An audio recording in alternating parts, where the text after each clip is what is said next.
ಕರುನಾಡಿಗೆ ನಮಸ್ಕಾರ. ನಾನು ನಿಮ್ಮ ಧನಯ್ಯ ಸರ್, ಊರು ತೋಳನೂರು, ತಾಲೂಕು ಅಕ್ಕಲಕೋಟ್, ಜಿಲ್ಲೆ ಸೊಲ್ಲಾಪುರ್. ಇವತ್ತು 5 ಮೇ 2026, ಜೂನ್ 2026, 22 ಜೂನ್ 2026ರಂದು ನೆಟ್ ಎಕ್ಸಾಮ್ ನಡೆಯಲಿದೆ. ಈ ನೆಟ್ ಎಕ್ಸಾಮದಲ್ಲಿ ತಮಗೆಲ್ಲರಿಗೂ ಯಶಸ್ಸು ಸಿಗಬೇಕು ಎಂಬ ಉದ್ದೇಶದಿಂದ ಮತ್ತೆ ನಾನು ನಿಮ್ಮ ಸೇವೆ ಮಾಡಲು ಬಂದಿದ್ದೇನೆ.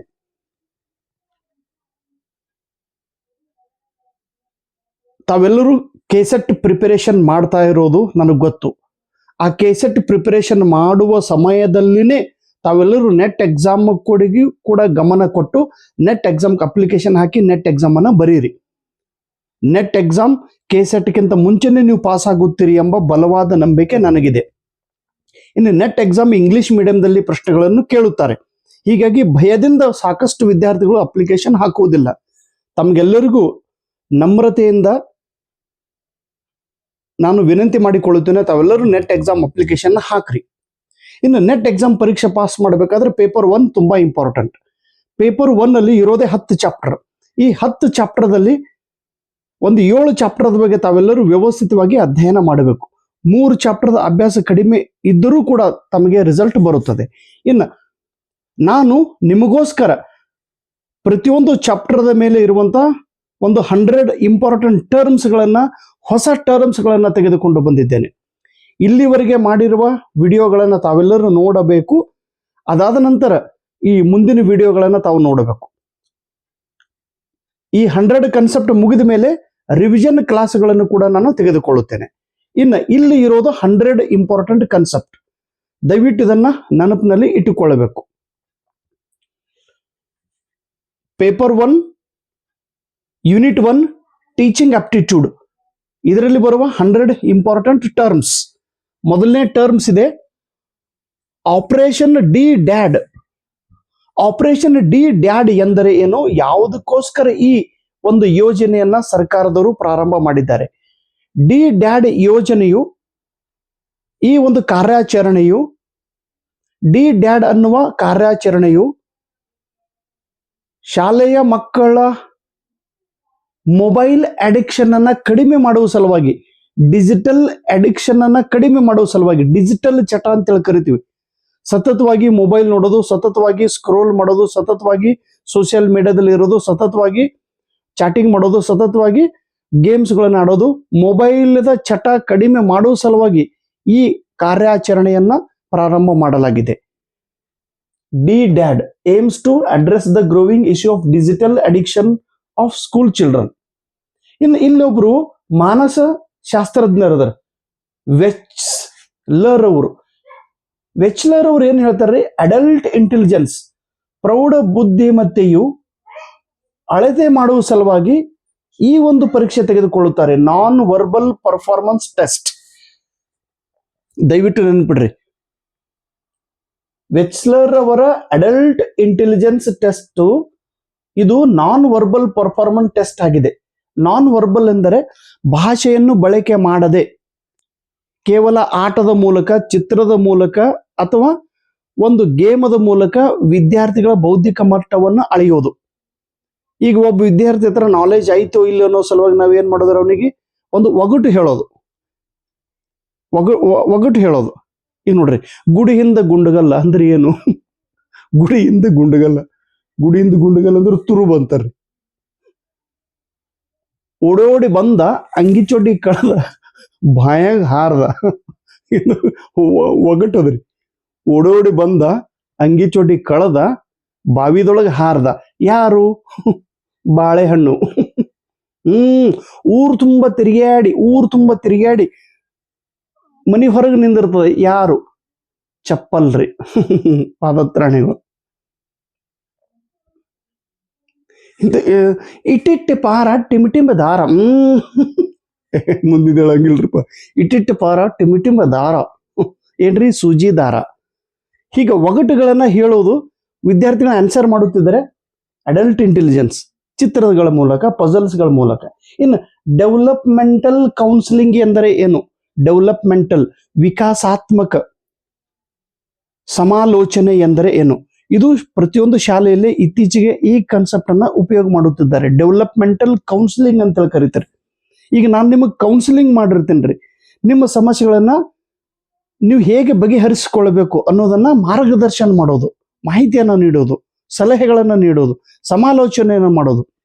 ವಿದ್ಯಾರ್ಥಿಗಳ ನೋಡ್ರಿ, it focuses on emotional and social progress of the student. ವಿದ್ಯಾರ್ಥಿಗಳ ಭಾವನಾತ್ಮಕ ಮತ್ತು ಸಾಮಾಜಿಕ ಬೆಳವಣಿಗೆಗೋಸ್ಕರ ಸಮಾಲೋಚನೆ ಮಾಡೋದು. ವಿದ್ಯಾರ್ಥಿಯ ಮಾನಸಿಕ ಸ್ಥಿತಿ. ಆದ್ರೆ ಒಮ್ಮೆ ಡಿಪ್ರೆಷನ್ ಹೋಗಿ ಟೆನ್ಷನ್ದಾಗ ಹೋಗ್ತಿರ್ತಾನೆ ಹುಡುಗ. ಈಗ ನೋಡ್ರಿ, ನಿಮ್ಗೆ ಏನ್ ಸರ ಇಷ್ಟೆಲ್ಲ ವಯಸ್ಸಾಯ್ತು, ಒಂದು ನೆಟ್ ಇಲ್ಲ, ಒಂದು ಕೇಸೆಟ್ ಇಲ್ಲ, ಮದುವೆ ಇಲ್ಲ, ಮಕ್ಕಳಿಲ್ಲ, ಭಾಳ ಟೆನ್ಷನ್ ಆಗ್ಯದ ಸರ್. ಕೋಚಿಂಗ್ ಹೋಗೋದು, ಕೇಸೆಟ್ ಬರೆಯೋದು, ನೆಟ್ ಎಕ್ಸಾಮ್ ಬರೆಯೋದು, GPSTR ಬರೋದು, ಮತ್ತೆ SDA ಬರೆಯೋದು, ಕಾಲ್ಫಾರ್ಮ್ ಯಾವಾಗ ಮಾಡ್ತಾರ, ಏನ್ ಸರ್ ಭಾಳ ಹೈರಾಣ. ಡಿಪ್ರೆಷನ್ ಒಮ್ಮೆ ಹುಡುಗ ಕೊಲ್ಯಾಪ್ಸ್ ಆಗ್ತಾನೆ. ಮಾನಸಿಕ ಧೈರ್ಯ ಹದಗೆಡುತ್ತದೆ. ಅದನ್ನ ಬ್ಯಾಲೆನ್ಸ್ ಮಾಡೋ ಸಲುವಾಗಿ ಡೆವಲಪ್ಮೆಂಟಲ್ ಕೌನ್ಸಿಲಿಂಗ್ ಮಾಡಬೇಕಾಗುತ್ತದೆ. ವಿದ್ಯಾರ್ಥಿಯ ಸಾಮಾಜಿಕ ಪ್ರೋಗ್ರೆಸ್. ಇನ್ನು ಕಾರ್ಲ್ ಜಂಗ್ ಅನ್ನುವ ಒಬ್ಬ ಮನೋವಿಜ್ಞಾನಿ 2 ಟರ್ಮ್ಸ್ ಅನ್ನ ಯೂಸ್ ಮಾಡಿದ್ದಾನೆ. ಒಂದು ಅನಿಮಾ ಮತ್ತು ಅನಿಮಸ್. ಇವು 2 ಸಂಕಲ್ಪನೆಗಳು, ಟರ್ಮ್ಸ್ಗಳನ್ನು ಕಾರ್ಲ್ ಜಂಗ್ ಇವರು ಉಪಯೋಗ ಮಾಡಿದ್ದಾರೆ. ಪ್ರಶ್ನೆ ಪತ್ರಿಕೆಗಳು ಇದೇ ರೀತಿ ಪ್ರಶ್ನೆ ಕೇಳ್ತಾರೆ. ಈ ಟರ್ಮ್ಸ್ಗಳನ್ನು ಉಪಯೋಗ ಮಾಡಿದ ವ್ಯಕ್ತಿ ಯಾರು? ಕಾರ್ಲ್ ಜಂಗ್. ಅನಿಮಾ ಎಂದರೆ ಏನು? ಹಿಂಗೆ ಕೇಳಂಗಿಲ್ರಿ. ಆದ್ರೆ ಅನಿಮಾ ಎಂದರೆ ಪುರುಷನ ಹತ್ತಿರ ಇರುವ ಸ್ತ್ರೀಯರ ಗುಣಲಕ್ಷಣಗಳು ಅಥವಾ ಗುಣಧರ್ಮಗಳು. ಅನಿಮಾ ಎಂದರೆ ಪುರುಷನ ಹತ್ತಿರ ಸ್ತ್ರೀಯರ ಗುಣಲಕ್ಷಣಗಳು ಕಂಡು ಬಂದರೆ ಅಥವಾ ಗುಣಧರ್ಮಗಳು ಕಂಡು ಬಂದರೆ ಅದಕ್ಕೆ ಅನಿಮಾ. ಅನಿಮಸ್ ಎಂದರೆ ಸ್ತ್ರೀಯರ ಹತ್ತಿರ ಗಂಡಸರ ಗುಣಧರ್ಮಗಳನ್ನು ಕಂಡು ಬಂದರೆ ಅದಕ್ಕೆ ಅನಿಮಸ್. ಈಗ ಅಂತಿರ್ತಾರಲ್ರಿ ಸ್ಕೂಲ್ ಒಳಗ, ಒಂದು ಹುಡುಗ, ಈಗ ನೋಡ್ರಿ, ನಾವು ಗಂಡು ಹುಡುಗರು ಅಳ್ಕೋಂತ ಕುಳಿತಿದ್ರು. ಅವಾಗ ಏನಂತಾರ ಸರ್ ಅವರು ಅಥವಾ ಹೆಂಗ್ಸಾಗಿದೇನೋ, ಹೆಂಗಸರಂಗ್ ಹಿಂಗೆ ಯಾಕೆ ಕಳ್ಳಗತ್ತಿದ ನೀನು? ಹುಡುಗ ಬೈದ್ ಬಿಡ್ತಾರೆ. ಹೆಂಗಸರಂಗ್ ಅಳೆದಿರ್ತಾನೋ ಅಂದ್ರೆ ಅಳುವುದು, ಮೆತ್ತಗೆ ಮಾತಾಡೋದು, ನಮ್ರತೆ ಇರೋದು, ಇದು ಹೆಣ್ಣು ಮಕ್ಕಳ ಗುಣಲಕ್ಷಣ, ಗುಣಧರ್ಮಗಳು. ಇದು ಅನಿಮಸ್ ಅಂದ್ರೆ ಹೆಣ್ಣು ಹುಡುಗಿಯರ ಹತ್ತಿರ ಅಂದ್ರೆ ಹೆಣ್ಣು ಮಕ್ಕಳ ಹತ್ತಿರ ಗಂಡಸರ ಗುಣಧರ್ಮಗಳು ಕಂಡು ಬರ್ತಾರೆ. ಒಂದೊಂದು ಹುಡುಗಿಯರು ಹಿಂಗ್ ದಟ್ಟತನದಿಂದ ಸಟ್ ಹಿಂಗ್ ಕ್ಲಾಸ್ ರೂಮ್ದಾಗ ತಿರುಗಾಡ್ತಿರ್ತಾವ. ಪಾರೊಳಗೆ ದನ್ನನ ಬಿಡ್ತಾವ ಒಂದು ಹುಡುಗ. ಅಂದ್ರೆ ಹುಡುಗಿಯರ ಹತ್ತಿರ ಗಂಡು ಮಕ್ಕಳ ಗುಣಧರ್ಮ. ಹಳ್ಳಿ ಭಾಷೆ ಬೈತಾರೆ, ಹಿಂಗೆ ಗಂಡ್ರಮ ಇದೆಲ್ಲ ತಪ್ಪು ತಿಳ್ಕೊಬೇಡ್ರಪ್ಪ. ಹಿಂಗಾಗಿ ಗಂಡಸರಂಗ ಹಿಂಗ್ಯಾಕೆ ಶಟದ್ ತಿರುಗ್ತೀನಿ ಗಂಡಸರಂಗ, ಹುಡುಗಿಯರು ಹಿಂಗ್ ಶಟದ್ ತಿರುಗುದು ಅಂದ್ರೆ ಗಂಡಸರಂಗ ಹಿಂಗ್ಯಾಕ ವಾಡಗ ಅಂತಾರ. ಅಂದ್ರೆ ಧೈರ್ಯಶಾಲಿಗಳು ಹುಡುಗಿಯರಿದ್ರಂದ್ರ ಧೈರ್ಯಶಾಲಿ ಇರೋದು ಇದು ಗಂಡು ಮಕ್ಕಳ ಗುಣಧರ್ಮ. ಏನು ಹ್ಯುಮ್ಯಾನಿಸ್ಟಿಕ್ ಟೀಚರ್ ಎಂದರೆ ಯಾರು? ಹ್ಯುಮ್ಯಾನಿಸ್ಟಿಕ್ ಮಾನವೀಯತೆಯ ಗುರುಗಳಿಗೆ ನಾವು ಏನಂತ ಕರಿತೀವಿ? ಇವ್ರ ಹತ್ರ ಏನು ಗುಣಧರ್ಮ ಇರ್ತೈತಿ? ಹ್ಯುಮ್ಯಾನಿಸ್ಟಿಕ್ ಟೀಚರ್, ಮಾನವೀಯ ಶಿಕ್ಷಕರು, ಮಾನವೀಯ ಗುಣಧರ್ಮಗಳನ್ನು ಉಳ್ಳಂತ ಶಿಕ್ಷಕರು. ಇವರು ವಿದ್ಯಾರ್ಥಿಗಳಿಗೆ ಸೆಲ್ಫ್ ಡಿರೆಕ್ಟೆಡ್ ಲರ್ನಿಂಗ್ ಅನ್ನ ಒತ್ತು ಕೊಟ್ಟು ಹೇಳುತ್ತಾರೆ. ಸೆಲ್ಫ್ ಡಿರೆಕ್ಟೆಡ್ ಲರ್ನಿಂಗ್ ಅಂದ್ರೆ ಸ್ವಯಂ ಕಲಿಕೆ. ವಿದ್ಯಾರ್ಥಿಗಳ ಹತ್ರ ಸ್ವಯಂ ಕಲಿಕೆ ಭಾವನೆ ಬೆಳೆಯಬೇಕು. ಈಗ ನೀವೆಲ್ಲರೂ ಸ್ವಯಂ ಆಗಿ ಓದ್ಕೊಂತ ಹೋಗ್ಬೇಕು. ದಾನಯ್ಯ ಸರ್ ಟೀಚಿಂಗ್ ಮಾಡಿದ್ರೆ ನೀವು ಕಲಿಬೇಕು, ದಾನಯ್ಯ ಸರ್ ಹೇಳಿದ್ರೆ ನೀವು ಓದ್ಬೇಕಲ್ಲ. ನಿಮ್ಗೆ ನಾನು ಪ್ರೇರಣೆ ಕೊಟ್ಟು ಬಿಟ್ಟಿರ್ತೀನಿ, ಒಂದ್ಸಲ ಮಾರ್ಗದರ್ಶನ ಮಾಡಿಬಿಟ್ಟಿರ್ತೀನಿ, ಒಂದ್ಸಲ ದಾರಿ ತೋರಿಸ್ಬಿಟ್ಟಿರ್ತೀನಿ, ಒಂದ್ಸಲ ಹೀಗೆ ಓದ್ಬೇಕಂತ ಹೇಳಿ ಬಿಟ್ಟಿರ್ತೀನಿ.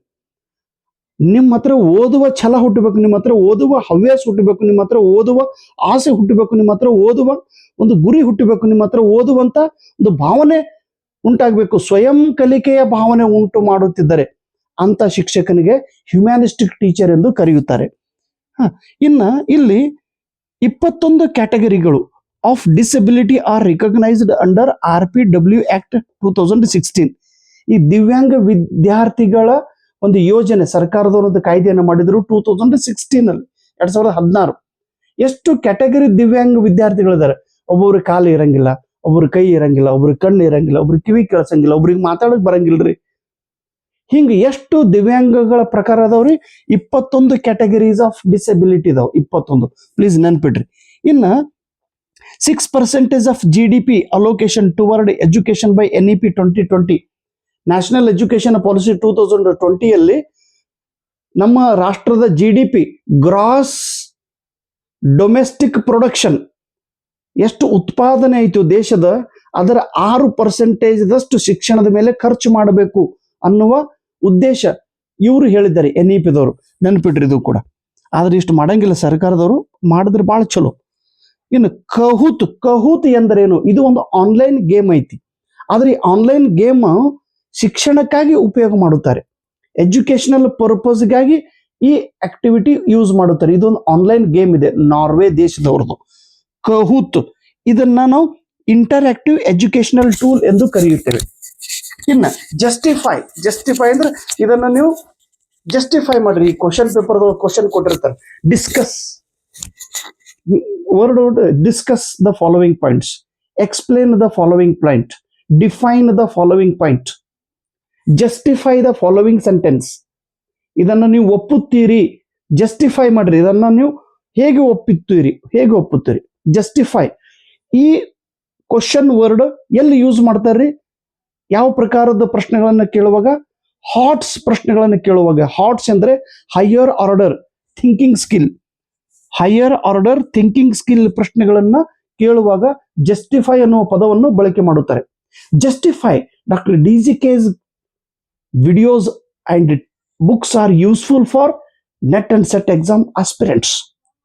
DGK ಸರ್ ಅವರ ಬುಕ್ಗಳು ನೆಟ್ ಸೆಟ್ ಓದುವಂತ ವಿದ್ಯಾರ್ಥಿಗಳಿಗೆ ಒಂದು ದಾರಿದೀಪವಾಗುತ್ತಿವೆ. ಜಸ್ಟಿಫೈ ಹೌದು, ದಾನಯ್ಯ ಸರ್ ಬರೆದಂತ ಬುಕ್ಗಳು ತುಂಬಾ ಉಪಯೋಗ ಆಗಿವೆ. ದಾನಯ್ಯ ಸರ್ ಒಬ್ಬ ಮನುಷ್ಯನಲ್ಲ, ಒಬ್ಬ ಅಸಾಮಾನ್ಯ ಮನುಷ್ಯ, ಅಸಾಮಾನ್ಯ ಹುಚ್ಚುತನ ಅವತನದಲ್ಲಿದೆ. ಬೇರೆ ಬೇರೆ ರಾಜ್ಯಗಳಲ್ಲಿ ಎಕ್ಸಾಮ್ ಬರೆದು ಯಾವ ಪ್ರಶ್ನೆಗಳನ್ನು ರಿಪೀಟ್ ಬರುತ್ತದೆ ಅನ್ನೋದನ್ನ ಅನಾಲಿಸಿಸ್ ಮಾಡಿ, ಯಾವ ಕಾನ್ಸೆಪ್ಟ್ ಹೇಗಿದೆ ಅನ್ನೋದನ್ನ ನೋಡಿ 10-12 ವರ್ಷ ಅದರ ಮೇಲೆ ಪರಿಶ್ರಮ ಪಟ್ಟು ಒಂದು 24 ಲಕ್ಷ ಸಾಲ ಮಾಡಿ ದೇಶಕ್ಕೆಲ್ಲ ತುಂಬಾಡಿ ಅದನ್ನ ಮಟೀರಿಯಲ್ ಅನ್ನ ಕಲೆಕ್ಟ್ ಮಾಡಿ ಬೇರೆ ಬೇರೆ ಸೆಂಟ್ರಲ್ ಯೂನಿವರ್ಸಿಟಿಗೆ ಹೋಗಿ ಲೈಬ್ರರಿಗಳಲ್ಲಿ ಕೂತು ಆ ಲೈಬ್ರರಿಯನ್ನ ಕಾಲನ್ನು ಹಿಡಿದು ಆ ಯೂನಿವರ್ಸಿಟಿಗಳಿಂದ ಬುಕ್ಗಳನ್ನು ತೆಗೆದುಕೊಂಡು ಬಂದು ಅದನ್ನ ಜೆರಾಕ್ಸ್ ಮಾಡಿ, ಅದನ್ನ ಅನಾಲಿಸಿಸ್ ಮಾಡಿ, ಅದನ್ನ ವಿಶ್ಲೇಷಣೆ ಮಾಡಿ ಬುಕ್ಗಳನ್ನು ತಯಾರು ಮಾಡಿ ವಿದ್ಯಾರ್ಥಿಗಳು ಕೊಡುತ್ತಿದ್ದಾರೆ. ಆ ಬುಕ್ಗಳನ್ನು ಓದುವಂತ ವಿದ್ಯಾರ್ಥಿಗಳು ಪಾಸ್ ಆಗುತ್ತಿದ್ದಾರೆ. ಜಸ್ಟಿಫೈ ಅದನ್ನು ನೀವು ಒಪ್ಪಬೇಕು, ಉದಾಹರಣೆ ಸಹಿತ ಹೇಳ್ಕೊಂತ ಹೋಗ್ಬೇಕು. ಜಸ್ಟಿಫೈ. ಇಲ್ಲಿ ಒಂದು ಸಂವಿಧಾನದೊಳಗೆ ಒಂದು ಆರ್ಟಿಕಲ್ ಇದೆ 21A. ಇದು ಆರ್ಟಿಕಲ್ ಎದ್ರ ಸಲುವಾಗಿ? ಇದು ಸಾಕಷ್ಟು ಸಲ ಪ್ರಶ್ನೆ ಕೇಳ್ಯಾರ ನೋಡ್ರಿ, ಪ್ಲೀಸ್ ನೆನ್ಪಿಡ್ರಿ. 21A ಇದು 6 ರಿಂದ 14 ವರ್ಷದ ನಡುವಿನ ಮಕ್ಕಳಿಗೆ ಸರ್ಕಾರದವರು ಫ್ರೀ ಮತ್ತು ಕಂಪಲ್ಸರಿ ಶಿಕ್ಷಣ ಕೊಡಬೇಕು ಅನ್ನುವ ಯೋಜನೆಯನ್ನು ಈ ಆರ್ಟಿಕಲ್ದಲ್ಲಿ ಹೇಳಲಾಗಿದೆ. ಇದು 21A. ಸೊ ಪ್ಲೀಸ್ ಈ ಕಾನ್ಸೆಪ್ಟ್ ಅನ್ನು ವ್ಯವಸ್ಥಿತವಾಗಿ ಓದಿ ಇದನ್ನ ಅರ್ಥ ಮಾಡ್ಕೊಡ್ರಿ. ಇಲ್ಲಿ ತನಕ ಹೇಳಿದೆಲ್ಲ ಕಾನ್ಸೆಪ್ಟ್ ನಾನು ಬರೆದಿರುವ ಸಂಪುಟ 1, 2, 3, 4 ಬುಕ್ಗಳಿಂದ ಹೇಳುತ್ತಿದ್ದೇನೆ. ತುಂಬ ಹೃದಯದ ಧನ್ಯವಾದಗಳು.